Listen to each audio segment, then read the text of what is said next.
André, j'aimerais que tu puisses m'expliquer quelles sont les activités qui sont offertes ici à la maison de la famille d'Amos. Bien, on offre beaucoup d'activités. Si on peut regarder dans notre dépliant, on offre des activités d'animation par enfant, qui sont des animations avec les parents, qui sont tout le long de l'activité avec l'enfant à travailler, les 5 sphères de développement. Sont avec une animatrice qui vont les aider surtout à développer la motricité fine. Donc, les bricolages, on va travailler beaucoup sur ça, parce que les enfants, souvent, on pense jouer avec eux au niveau psychomoteur, mais on ne pense pas tout le temps avec la motricité fine. Puis c'est très important avant la maternelle d'avoir développé cette sphère-là. On a aussi une joujoutech qui, les parents, les membres qui viennent ici peuvent venir prendre des jouets. Puis pour 3 semaines, c'est comme une bibliothèque, dans le fond. Fait qu'ils prennent les jouets, c'est gratuit, tout est gratuit. Alors, c'est le fun parce que souvent, on achète des jouets, puis ça ne sert pas longtemps. Donc, ça, on peut venir emprunter les jouets, puis venir les reporter après.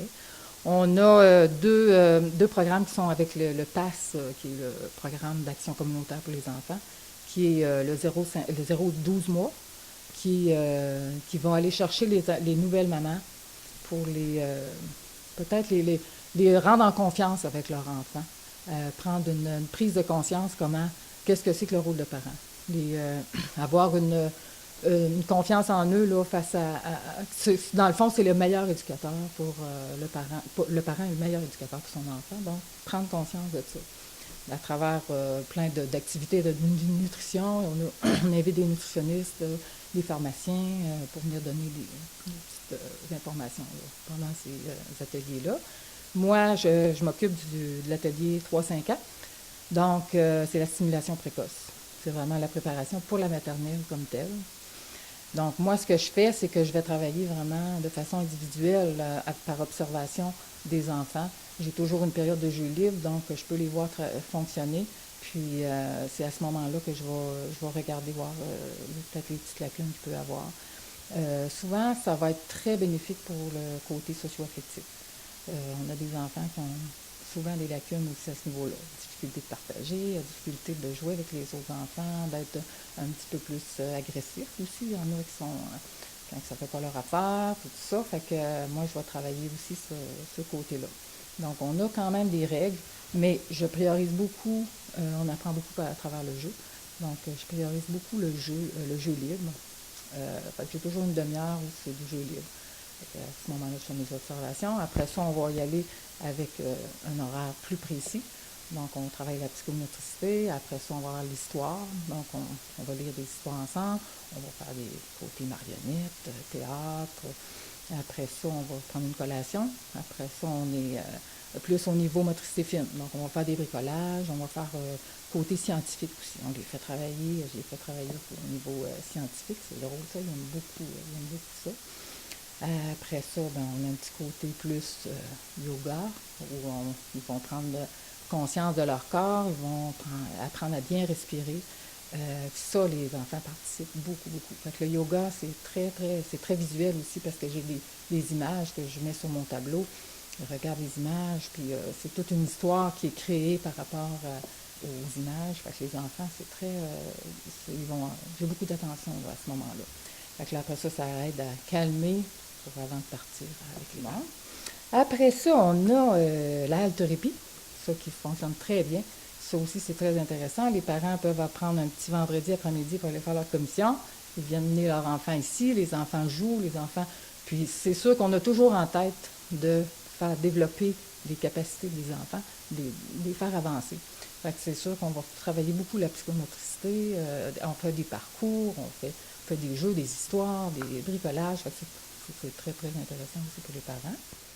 Bon, mais vous avez beaucoup d'activités, c'est bien intéressant. Mais j'ai cru aussi comprendre que vous donnez des outils aux parents justement pour aider au développement de leurs enfants.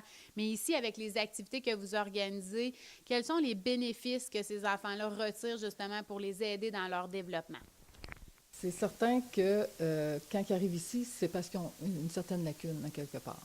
Puis ça ne veut pas dire que le parent n'est pas capable tu sais, d'amener son enfant à se développer physiquement et intellectuellement. Mais nous, ce qui arrive, c'est qu'on va essayer d'aller justement pallier à cette lacune-là en faisant des jeux vraiment spécifiques, plus spécifiques. Fait comme si c'est la psychomotricité, on fait beaucoup de parcours. On aide les enfants à travailler l'équilibre. Moi, je travaille avec eux aussi pour au niveau, on fait du yoga.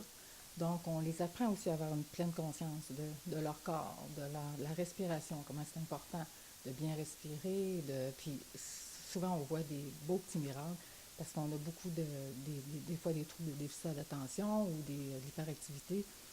Les enfants, quand c'est le temps du yoga, ils s'assoient, ils vont fermer les yeux.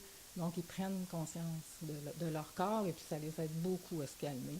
Fait que c'est toutes des petites choses comme ça qui, à travers tous nos ateliers, on va essayer vraiment de pousser au maximum. Puis j'ai vu des belles réussites à ce niveau-là. Ouais. Nathalie, directrice de la Maison de la famille d'Amos, j'aimerais savoir, en termes de fréquentation pour la Maison de la famille, ça représente quoi mensuellement? Bien, habituellement, par mois, on rejoint 30 à 50 familles par mois. Ça tout dépendait des activités, si on a le dépannage alimentaire ou si la température nous le permet aussi, parce que les gens, ils viennent ici. S'il fait pas beau, on a moins de participants. S'il fait beau, ben là, c'est plus d'activités, plus d'action dans la maison, oui. Qui sont les familles que vous rejoignez, les gens qui fréquentent justement la Maison de la famille?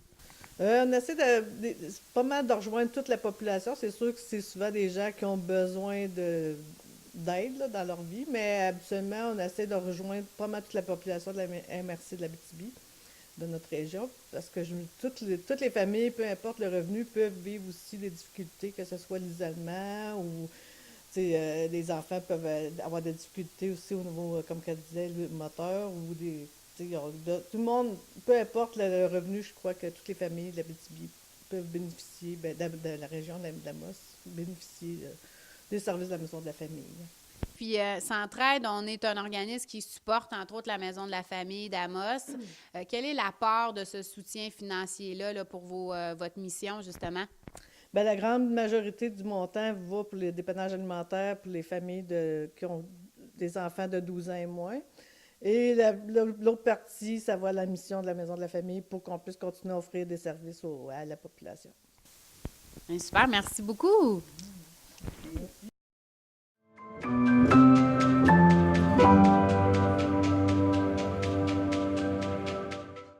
Roxane, toi, tu fréquentes la Maison de la famille d'Amos depuis combien de temps?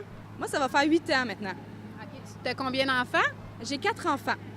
Et puis, quelles sont les activités auxquelles tes enfants participent ici à la Maison de la famille? En ce moment, on participe aux parents-enfants et aux stimulations 3 ans. Par le passé, on a fait aussi le 0-12 mois. On participe aussi aux cuisines collectives. On a participé dans la halte Répit. On utilise aussi la location de jouets de la Joujoutech. Puis aussi le dépannage alimentaire offert ici une fois par mois depuis peu. Et qu'est-ce que les services offerts par la Maison de la famille apportent à tes enfants en termes de développement? Je te dirais que c'est assez général. Autant que niveau poupon, on parle d'informations pour nous aider, niveau alimentation, sommeil, ça touche pas mal à tout. Niveau parent-enfant, on va dans la motricité globale, motricité fine, socialisation, autonomie, parce qu'on a une petite section où ce que le parent est séparé de l'enfant si on veut. Ensuite, si on monte plus vieux en âge aux stimulations, le 3 ans et le 4 ans, où ce que c'est des groupes fermés sans parents, on parle encore d'autonomie. Ici, c'est plus ciblé si les enfants ils ont des choses qu'ils veulent améliorer, que ce soit le langage, la motricité fine ou globale. Ça touche pas mal ça. Au niveau du dépannage alimentaire, ben là, on parle de gens qui ont besoin d'un petit coup de pouce. Puis la location de jouets, ben, c'est bien le fun. Un petit 3 semaines, un jouet, puis ensuite on le rapporte. Ça en fait moins à la maison. Les enfants sont contents. Qu'est-ce que tu viens chercher ici à la Maison de la famille? J'imagine que tu as créé des liens avec des intervenants, que c'est comme une famille pour toi. Mais qu'est-ce que tu viens chercher en termes d'outils qui t'aident justement avec l'éducation de tes enfants? Moi, quand j'ai commencé Poupon, je savais pas ce que je venais chercher. J'ai eu un appel suite à des papiers que j'ai remplis à l'hôpital. Puis j'ai reçu beaucoup d'informations pour m'aider avec mon petit bébé. C'était un premier. Je savais pas dans quoi je m'embarquais. Donc, j'ai eu beaucoup d'informations, ça a bien été. Puis, les intervenantes ici, comme tu dis, c'est familial, c'est agréable, on tisse des liens. Par la suite, vu que j'étais maman à la maison, je voulais socialiser mon enfant. Puis, par la même occasion, j'ai découvert que je voulais me socialiser parce que, vite fait, quand on crée notre famille, c'est pas toutes les familles qui vont au même rythme. On s'éloigne de nos amis, de nos parents, on n'a plus de travail si on est à la maison. Donc, je suis venue chercher ces deux choses-là.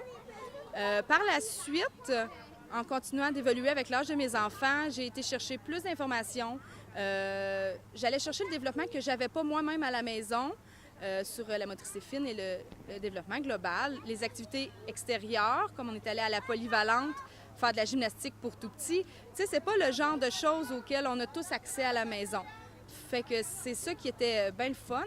Puis oui, au niveau des liens, c'est agréable parce qu'ils sont pas juste là pour enligner ton enfant vers une faiblesse qu'il faut absolument améliorer. Ils sont là pour écouter, pour s'amuser avec. Mon enfant est en amour avec son intervenante, c'est des câlins à profusion. Fait que les liens, ils sont là, puis c'est le fun. On se sent comme si c'était des membres de notre famille, justement, oui. Mais merci beaucoup, Roxane. Ça fait plaisir.